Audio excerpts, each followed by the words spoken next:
How to outwork your competition. I'm Tony.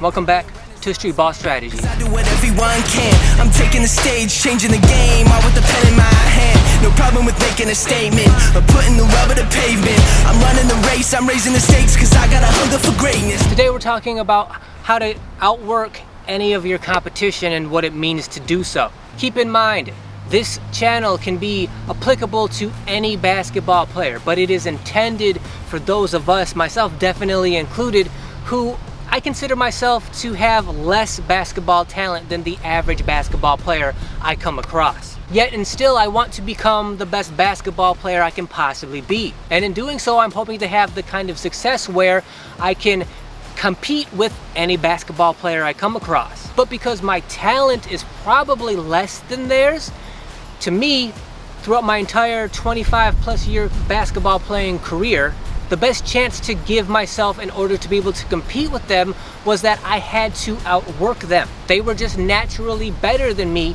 The only way I could even hope to get to their level was to put in way more work than they did. I genuinely felt like that was the only real chance I had of being able to level the playing field between us. So whether you're in that same scenario or you just want to be able to outwork everybody around you, let's talk about how you can do that in the best way possible. To me, outworking the competition means being more prepared than them in the three most basic fundamental categories. The first and most obvious category being physically.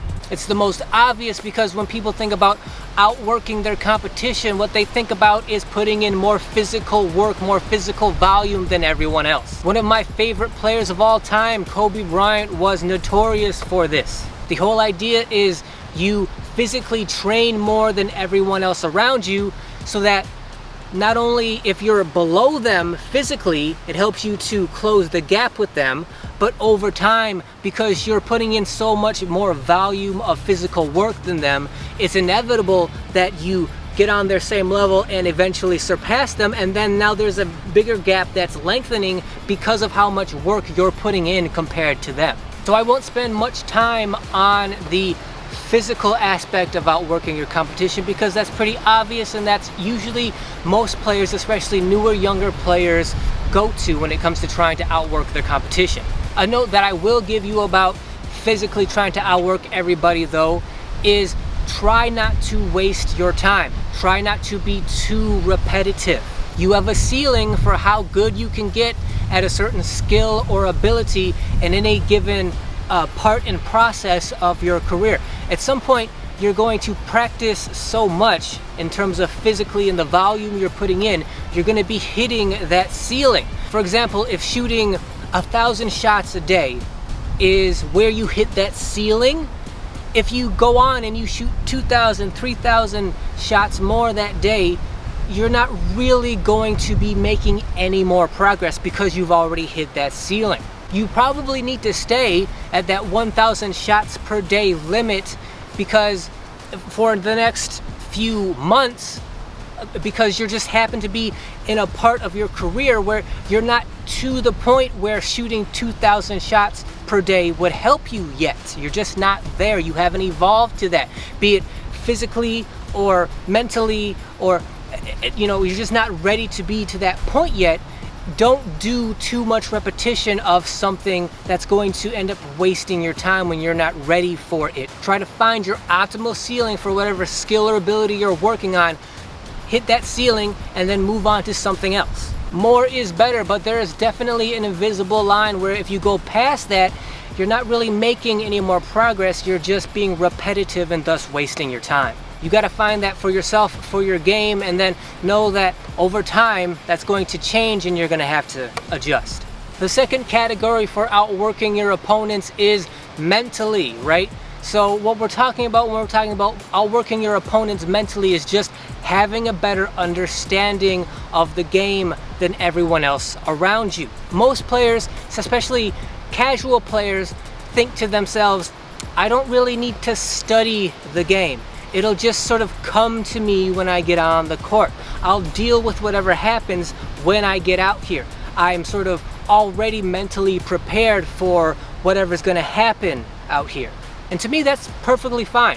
To look at that and have that kind of stance when it comes to how you're going to approach playing the game from a mental standpoint, that's perfectly fine if you're a casual player. But if you're like us and we're looking to maximize everything that we possibly can all the time, then it's on us to put in that work to understand the game on levels that no one else does. So that means putting in work mentally that no one else does, studying the game in a way where no one else does, to a volume in which no one else does. So whenever you're seeing the game played in whatever form it may be, if you're out here and you're calling next and you're waiting to get on the court, study the game, study the players. If you're just passing by the court and you see people out there playing, watch them. Even if it's just for 30 seconds as you're passing by, watch them, study them. And especially study game tape, especially your game tape, but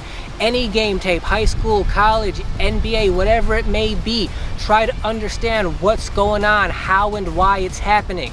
The better, deeper, more comprehensive you understand, the better, deeper, comprehensive player you're going to be able to be. Most players, especially out here recreationally at the park, don't do that. They're just out here to have fun. They're not studying the game like we do. But if you want to be better than everybody else, you got to do things that everybody else is not doing. And that includes studying the game at every chance you get, really deeply trying to understand. It's the playoffs right now in May of 2024. Most basketball fans are watching the playoffs because it's fun and enjoyable to watch. When I watch, I'm trying to understand the smallest little intricacies of what's happening on the court.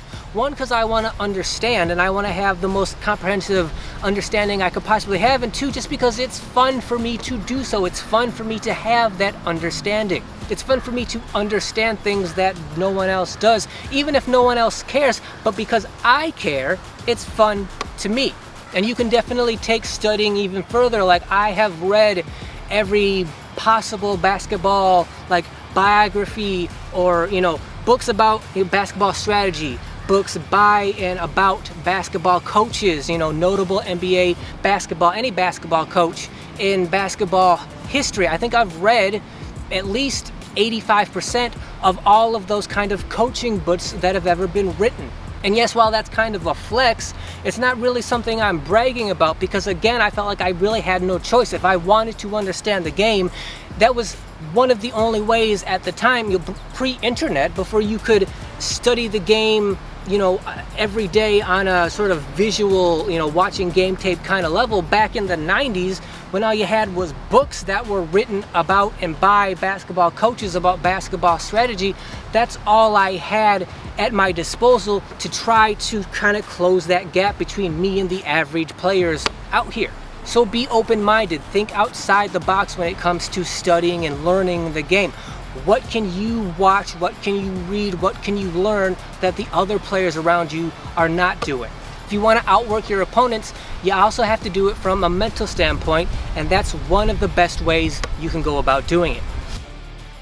There's one more bonus category coming up at the end of this video, so keep an eye out for that. But for now, the final general fundamental category for outworking your competition, and probably the most underrated category, is outworking them emotionally. Now, what the heck am I talking about, and why do I think that it's the most underrated? The reason for that is because, to me, not only have I had a loving obsession with basketball all my life, but I've also had a deep curiosity about human psychology, right? Trying to understand why people do the things they do, why they behave the way they behave. And of course, I also translate that and use that on a basketball level as well. To me, all of human behavior throughout all of human history has come down to human emotion. The reason people do the things they do, the way they behave is because of their emotions directly. And the same thing applies on the basketball court. So if you want to outwork your opponents, you have to be emotionally able to do so. One of the biggest ways to do this is to be consistent. So it's easy to sort of, get really motivated one day to go out to the park and put in a whole lot of work on a single day, and maybe you're out here for 10 hours, right? And then the next day you don't come out here, or maybe you're out here for an hour or whatever it may be, and then you never come out here for 10 hours ever again, because being out here for 10 hours straight on like a random Wednesday is just crazy. Outworking your opponents is not a sprint, it is a marathon. It's something that happens in small little bite-sized pieces over time. That's how you close that gap, and then that's how you create one between yourself and now your inferior opponents. And the fastest way to do that is to be consistent day after day after day. You're not gonna make huge improvement unless you're a very new beginner player. You're not gonna make a whole lot of improvement all at once. Once you get to be intermediate and beyond, that improvement is very, very small. It's about a little bit of improvement every time you come out here, regardless of how much time you spend out here. And being consistent, the more consistent you are, the more repetitions you're going to get at whatever you're trying to get better at, and the faster you're going to get better.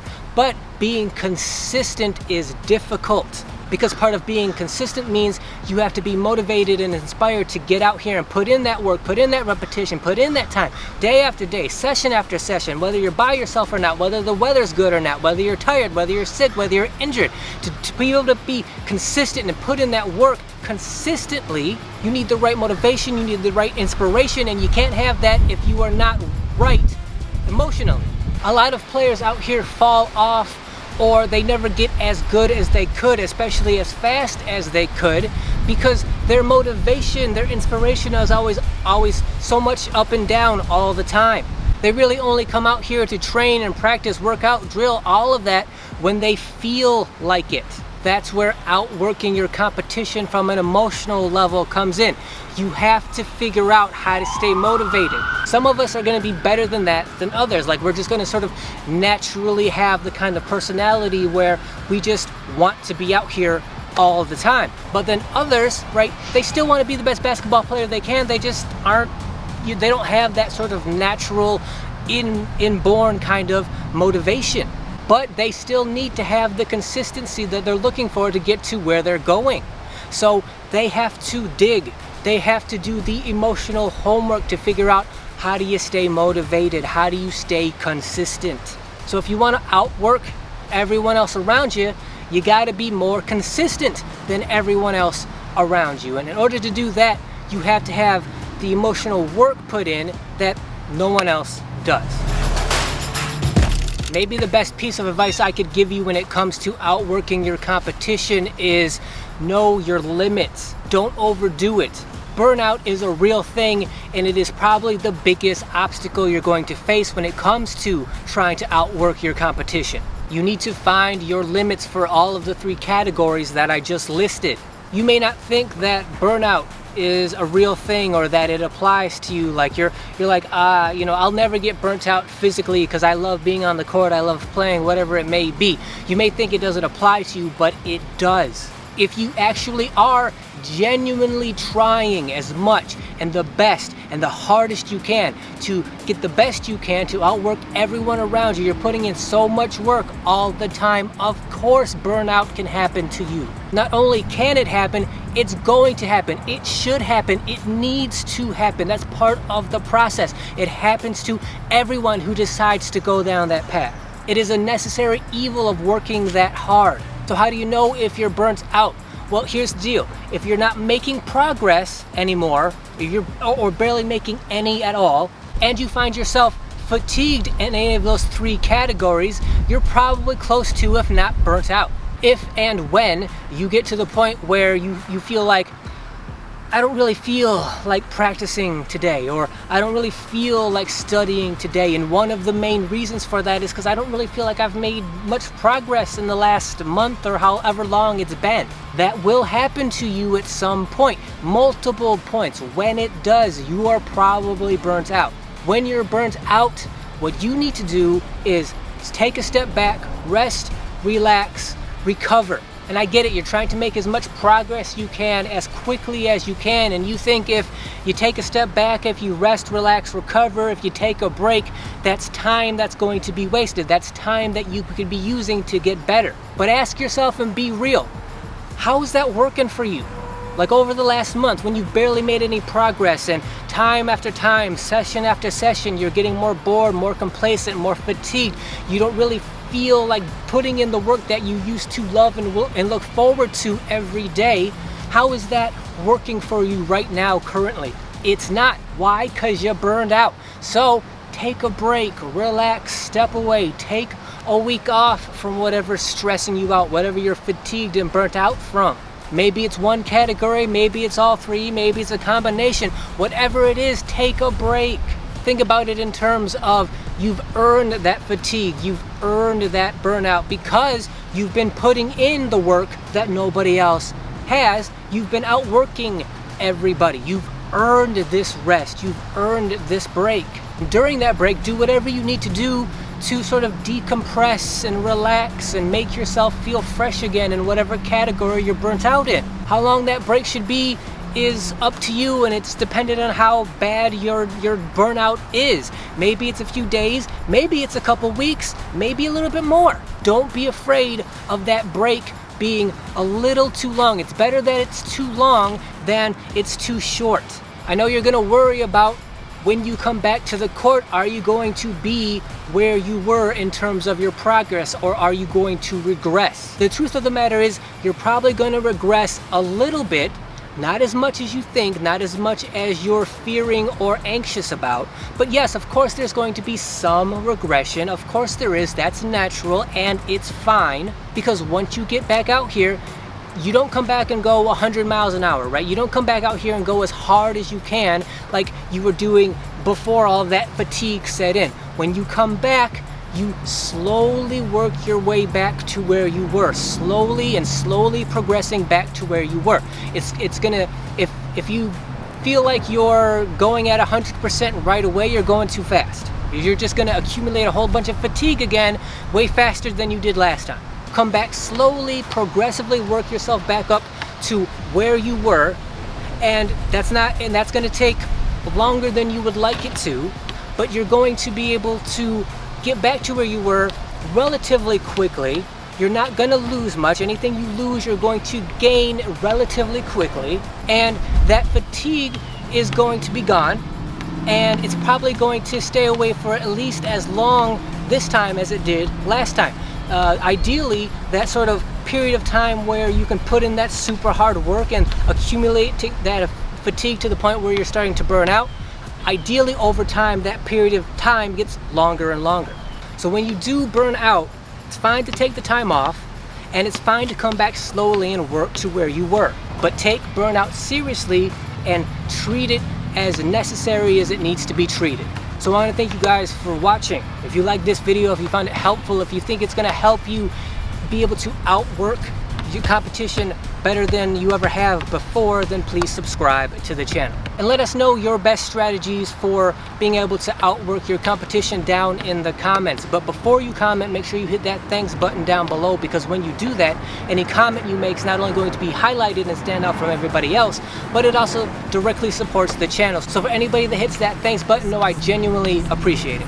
As always, like, share, comment, like I said, make sure you hit that notification bell so you're notified whenever any video goes live on this channel. And until then, see you guys next week. I'm doubling up, they doubling back. They in the red, now I'm in the black. Came for the gold, I'm staying on track. Top of the podium, triple the stack. I'm bringing my pack, we taking it all, ain't leaving the scraps. Better look out now, cause it's sundown, yeah, we